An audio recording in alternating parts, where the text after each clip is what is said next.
processes that are going on from the NIA. It's an organization. But let me assure everybody that there will not be any hindrance or any kind of a stumble or hurdle to the peace talks. We will continue, and in whatever way we can discuss with since Government of India is involved directly, MHA is directly involved in this. So obviously they know the complications of these steps also. So obviously wherever these discussions need to be made with MHA, we will discuss it.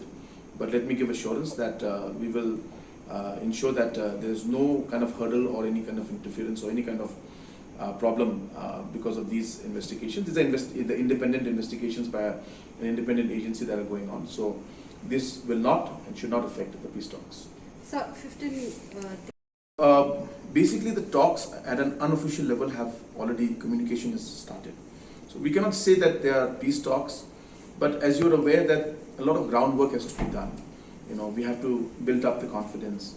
We have to discuss different matters. It's not that just we meet one fine day and we say, let's start talking. It doesn't happen like that. It's very complicated. So the process to come to an official talk to start, that process has started. And we are doing the groundwork for it. And we're hopeful that very soon we will be able to have the official talks starting very soon.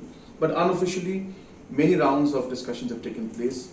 As I said, I can't give too many details, but I can assure you that a lot of hard work is going on into this. And it's many years we have had this, concerns and issues, and it's not very simple. We just simply sit one day and say, let's start talking. So we have to build up, and the most important is the trust and the confidence level, and that's what we're trying to do.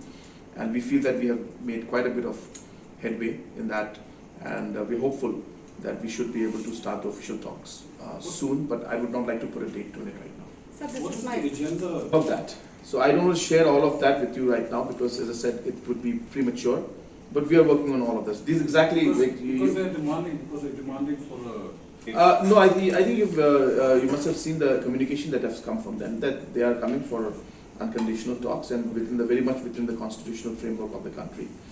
And so that is where it is. But obviously they'll have many concerns, and we are working towards all of that. So I think, as I said, it will be too premature to get into details of that. And as I said, it will not be appropriate for me to talk about that.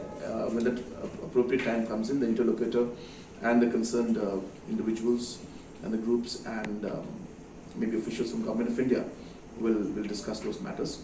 But I'm here to tell you that it is moving in the right direction. So there are a lot